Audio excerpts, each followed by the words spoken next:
It's one of those events, where you remember exactly where you were when you heard the news. Grenfell Tower. It sent chills down my spine, and this deep dive into the Phase 2 report, well, it's heavy stuff. We're talking about 72 lives lost, a community forever changed.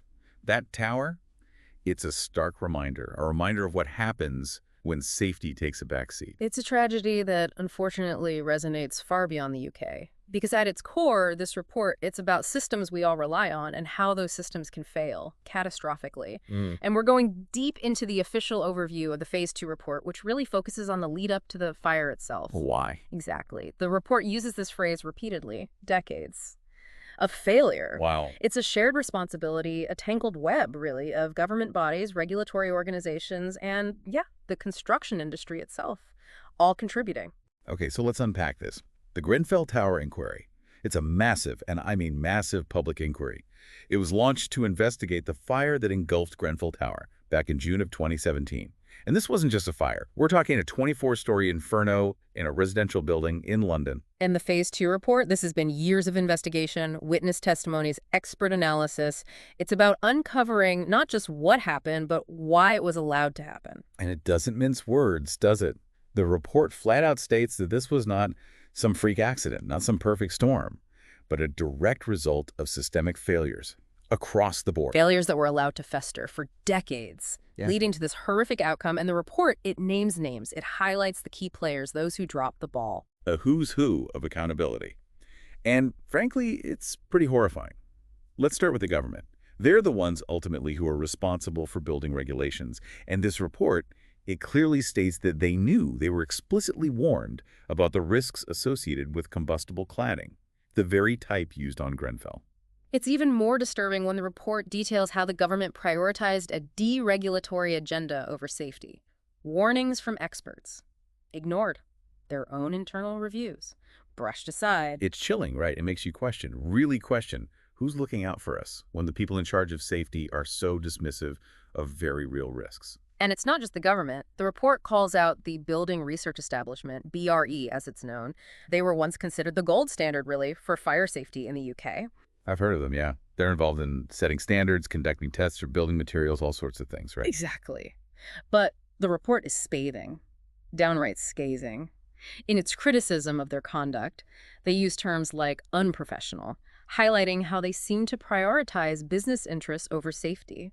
It even details how they provided misleading test results and advice to manufacturers, some of whom were directly involved with the materials used on Grenfell. Hold on. You're saying that these supposedly independent experts, they were potentially compromised? That's the picture the report paints, and it gets even murkier when you look at those manufacturers. Arconic, Celotex, Kingspan, these are the companies behind the cladding, the insulation used on Grenfell Tower. And these are the folks really who are under fire, right? To put it lightly, the report accuses them of systematic dishonesty, alleging they manipulated tests, misrepresented data. They essentially misled the entire market about the true danger of their products. Classic case of corporate greed, putting lives at risk. But what about oversight? You've got the government failing to regulate, you've got these testing bodies potentially swayed, you've got manufacturers cutting corners. Where were the checks and balances? That's where the certification bodies come in. Organizations like the BBA, the British Board of Agreement, and LABC, the Local Authority Building Control, they're supposed to provide independent verification that these products are safe for use. A stamp of approval. But they failed, didn't they? Spectacularly. The report states they not only failed to properly scrutinize the manufacturer's claims, but they even issued misleading certificates. Imagine that. The very bodies tasked with ensuring safety, giving a green light to dangerous products. So we've got this perfect storm brewing. The government drops the ball, testing potentially compromised, manufacturers cutting corners, and then the certifiers give it a thumbs up. This is where my heart breaks for the people living in Grenfell. They had no idea what they were truly living in. And that's where the tenant management organization, the TMO, enters the picture. They were responsible for Grenfell Tower itself. And the report, it pulls no punches when it comes to their culpability. Laid on me. What did they do? They are accused of persistent indifference to fire safety. They knew about fire hazards, and they simply didn't address them. They didn't maintain fire safety equipment. Basic, fundamental stuff that could have made a difference. It's infuriating, knowing that concerns were raised and simply ignored. It's worse than that, actually. The report goes so far as to describe a deeply troubling relationship between the TMO and the Grenfell residents. Their concerns were systematically dismissed. So you have this horrifying picture emerging of failure at every level, from the top down, a system designed to protect people, failing them at every turn. A tragic illustration, really, of how those in positions of power, they can become so blind to the needs of the people they're supposed to serve. And sadly, it's a pattern, we see repeated again and again. It's a reminder that we can't just assume, right? Assume systems are working. We have to stay informed, ask questions, hold those in power accountable. But let's get into the refurbishment itself, the work that was done on Grenfell Tower. Because the report, it really gets into the weeds there, highlighting just this, I don't know, this cascade of errors that compounded the risks. It's like they took a building already made vulnerable, right, by these systemic failures, and then through just this series of bad decisions, this relentless focus on cost cutting, turned it into essentially a tinderbox. The report uses the phrase riddled with errors to describe this refurbishment project. Right. Where do we even begin to unpack that? Well, it starts with the architects, Studio E. They're the ones who drew up the plans. And the report, it doesn't hold back. It says they had a cavalier attitude towards, well, fire safety. Okay, but how? Give me specifics because they're architects. They're designing a high-rise building. Isn't fire safety like day one stuff? You would think, right. But the report details how Studio E, they failed to adequately assess the suitability of the cladding, the insulation, despite the fact that these were combustible materials being used on a 24-story building. So they just didn't think about it, Yeah. or didn't think it was a big deal. It seems like a combination of factors. Oversight, definitely. Failure to grasp, I think, the very real dangers of these materials. And frankly, a disregard for really their responsibility to put safety first. The report also criticizes Studio E for not creating a proper fire safety plan, for relying too heavily on subcontractors without properly vetting their expertise. It's a lot. It's mind-boggling to me that this level of, I don't know, incompetence or negligence, or maybe a combination of both, could happen at such a critical stage. But then on top of that, you have the contractors, the ones actually overseeing the work. Right.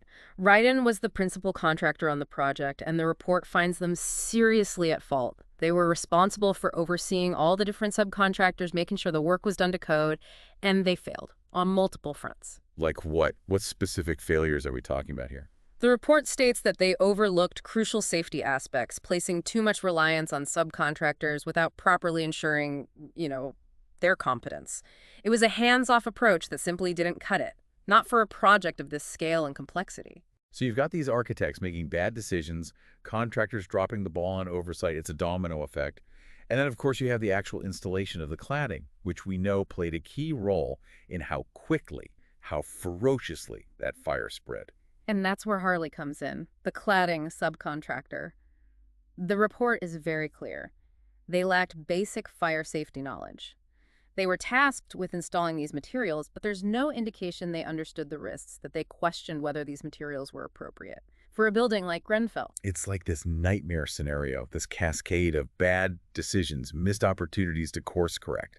But what about building regulations? Surely someone was inspecting the work, making sure it met code requirements. Wasn't there anyone to step in and say, hey, this is all wrong? You would hope.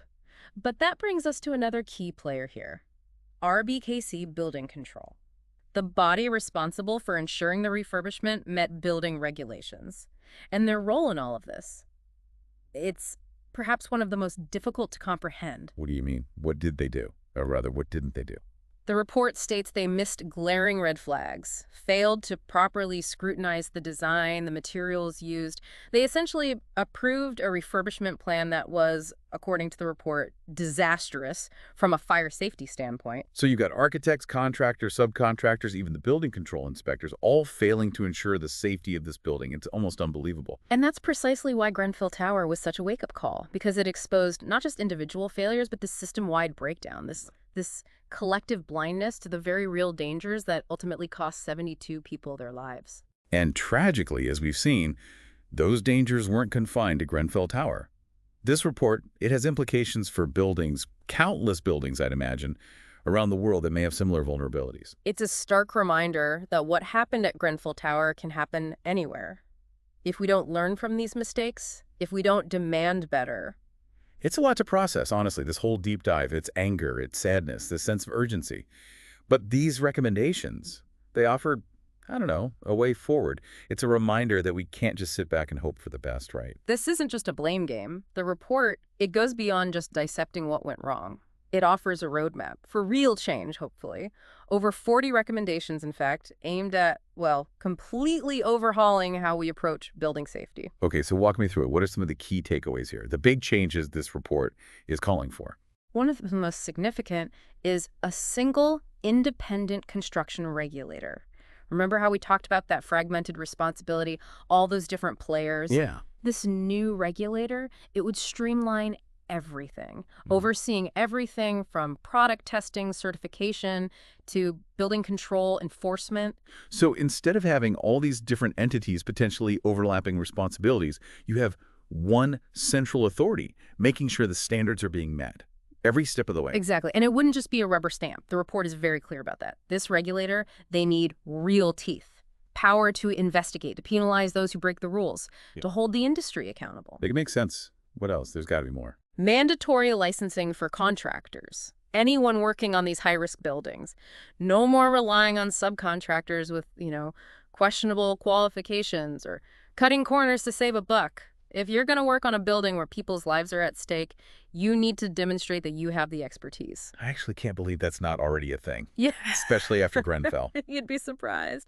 But the report goes beyond just licensing. It calls for a complete overhaul of the fire testing regime. Right.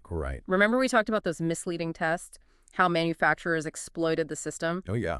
This is about more rigorous testing, realistic tests that actually reflect how materials behave in a real fire.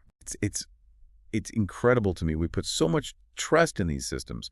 The idea that, buildings are designed, they're built with safety in mind. And then you dig a little deeper and, I don't know, it's all smoke and mirrors. And that's why this is so important. The report emphasizes transparency, open access to test data, no more hiding behind vague claims or manipulated results. If you're going to say a product is safe, the public has a right to see the evidence. Transparency and accountability. That seems to be the common thread here throughout this whole report. It's about empowering those who are ultimately responsible for our safety, giving them the tools, the resources they need to do their jobs effectively. And we can't forget about the residents themselves, especially those who might need a bit of extra help in an emergency.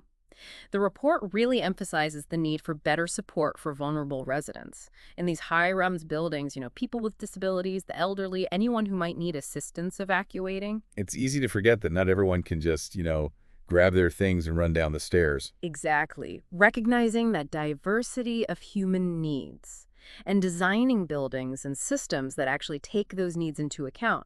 Things like, personalized evacuation plans, clear information, making sure everyone understands the fire safety procedures. This deep dive, it's been a lot. But these recommendations, like you said, a roadmap, a way forward, and a reminder that we can't just sit back and wait for change. We have to demand it.